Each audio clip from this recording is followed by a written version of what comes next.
जैसा कि मैं आप लोगों को पहले भी बता चुकी हूँ कि सीटेट की जो सीटीपी के कुछ नोट्स जो है वो मैं आप लोगों के साथ में पहले ही इस चैनल पर शेयर कर चुकी हूँ। इतने तक मैं आप लोगों को बता चुकी हूँ। अगर आप लोगों ने पहले वो नहीं देखे तो सबसे पहले आप उनको देखिए, क्योंकि ये सारी चीज़ें आप लोगों को क्विक रिविजन में बहुत ज़्यादा हेल्पफुल होने वाली है।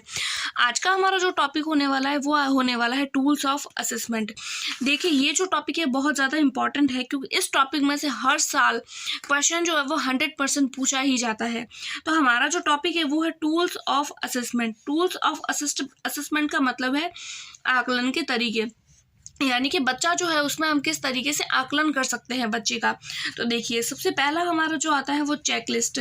चेकलिस्ट का मतलब होता है चेक करना। देखिए, इसको मैंने बहुत ही शॉर्ट फॉर्म में लिखा है ताकि ये आप लोगों को क्विक रिवीजन में हेल्प कर सके। आप लोगों को अगर बहुत कम टाइम बचा है, हमको पता है कि हम लोग जो सीटेट का जो एग्ज़ाम है वो 20 तारीख को ही है, हमारे पास अब बहुत कम टाइम है, इसीलिए मैंने इन सबको बहुत ही ज़्यादा शॉर्ट फॉर्म में लिखा है। हैंड रिटन है, आप लोगों के लिए बहुत ज़्यादा हेल्पफुल भी है।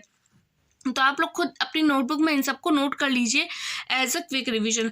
देखिए, चेकलिस्ट का मतलब होता है चेक करना, यानी कि बच्चे की एक तरीके से रिपोर्ट बनाकर उसको बार बार चेक करना कि बच्चा जो है वो किस तरीके से पढ़ाई कर रहा है, किस तरीके से वो अदर एक्टिविटी में पार्टिसिपेट कर रहा है, किस तरीके से बच्चा जो है वो क्लास के अंदर रह रहा है, या किस तरीके से वो बातचीत करता है, वो सोशल है या नहीं है।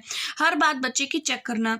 उसके बाद में आता है एनेक्डोट। एनेक्डोट का मतलब होता है एक रिटर्न डिस्क्रिप्शन होता है, यानी कि इसमें क्या होता है, एनेक्डोट में बच्चा जो है उसके रिगार्डिंग कुछ भी जो बात होती है, जो पॉजिटिव हो नेगेटिव हो, वो हमें लिख ली जाती है। एक टीचर जो है वो उस चीज़ को लिख लेता है, एक रिटर्न फॉर्म में उसको लिख लेता है, यानी कि बच्चे से रिगार्डिंग जो भी विशिष्ट टिप्पणी होती है उसको ये लिख लेता है। देखिए, ये इंग्लिश मीडियम और हिंदी मीडियम दोनों के लिए ही हेल्पफुल है, क्योंकि मैंने दोनों लैंग्वेज को साथ में लिखकर यहाँ पे अपने नोट्स बनाए हैं।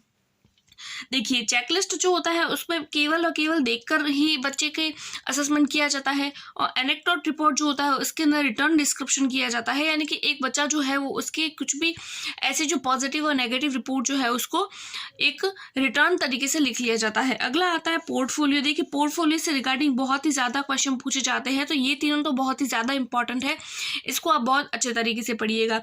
इसमें क्या किया जाता है, बच्चे की एक अच्छी रिपोर्ट तैयार कर दी जाती है, यानी कि बच्चा जो है वो किस तरीके से क्लास में कौन कौन सी एक्टिविटी में पार्टिसिपेट कर रहा है, क्या बच्चा जो है वो रोज स्कूल आ रहा है या नहीं आ रहा है, इसके रिगार्डिंग एक अच्छी रिपोर्ट तैयार कर ली जाती है। लेकिन वो रिपोर्ट कैसी होती है, वो सिस्टमैटिक तरीके से होती है, यानी कि वो रफली नहीं होती है बल्कि वो सिस्टमैटिक तरीके से बना ली जाती है। अब इन तीनों में से एग्जाम में क्वेश्चन कैसे पूछा जाएगा, तो सीधा सीधा हमसे क्वेश्चन पूछा जाता है। बिल्कुल भी घबराने वाली या बिल्कुल भी ऐसे सोचने वाली बात नहीं है कि इतना टफ लग रहा है। इसमें सीधा क्वेश्चन पूछा जाता है कि एक शिक्षक जो है वो बच्चे की कच्ची रिपोर्ट बनाता है जो सिस्टमैटिक है। बताइए किस तरीके का असेसमेंट है, किस तरीके का आकलन है। जब कच्ची रिपोर्ट की बात हो जाती है तो हमें सीधा सीधा लिखना है पोर्टफोलियो है। दूसरा पूछ लिया जाता है कि बच्चा जो है उसकी विशिष्ट टिप्पणी एक शिक्षक कर लेता है, या जो रिटर्न डिस्क्रिप्शन में होती है, यानी जो लिख कर करता है। तो इस तरीके का जो आकलन होता है वो किस तरीके का होता है, तो उसको एनेक्डोट रिपोर्ट बोलते हैं। तो चलिए हम बिना देरी के आगे बढ़ते हैं। अगला हमारा जो असेसमेंट का टूल आता है वो आता है क्यूमुलेटिव। क्यूमुलेटिव का मतलब क्या होता है, क्यूमुलेटिव भी बहुत ही ज़्यादा इंपॉर्टेंट है, इसके रिगार्डिंग में हर साल क्वेश्चन पूछे जाते हैं।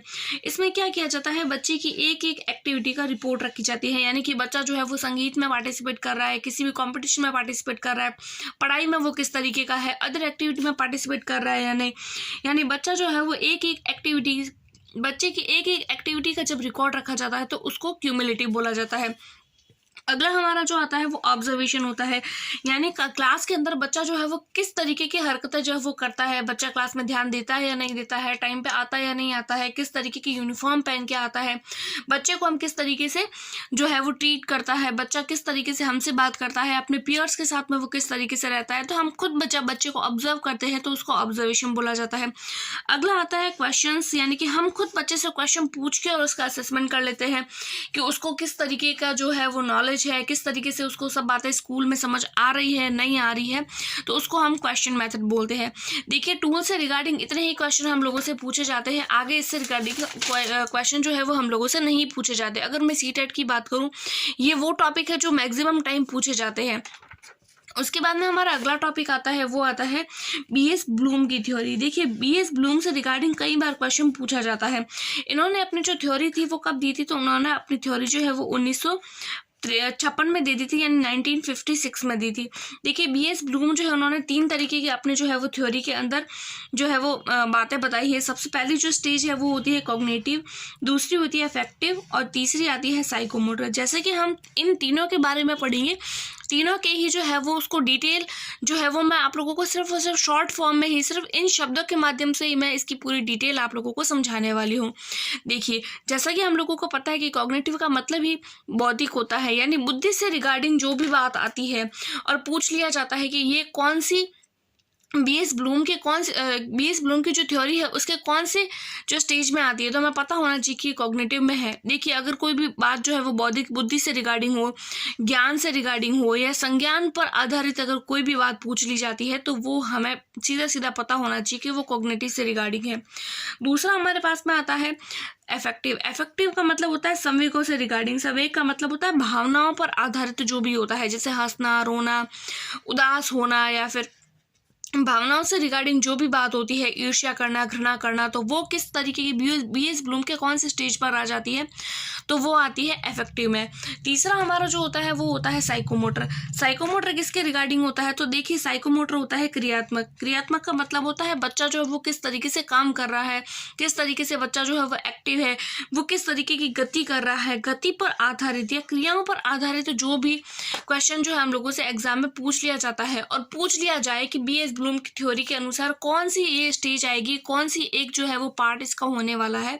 अगर वो गति से रिगार्डिंग है तो साइकोमोटर हो जाएगा, संवेगों से रिगार्डिंग पूछा गया तो अफेक्टिव हो जाएगा और बौद्धिक से रिगार्डिंग है तो कॉग्निटिव पूछा जाएगा। देखिए ये सारे जो है वो हैंड रिटन नोट्स है। अभी तक अगर आप लोगों ने इनको अपने नोटबुक में नोट नहीं किया तो सबसे पहले आप इन सारे नोट्स को अपने नोटबुक में नोट कर लीजिए, ताकि ये सब आप लोगों के क्विक रिवीजन में बहुत ज़्यादा हेल्प करे। आई होप सो आपको मेरी वीडियो पसंद आई होगी। Subscribe for more and thanks for watching.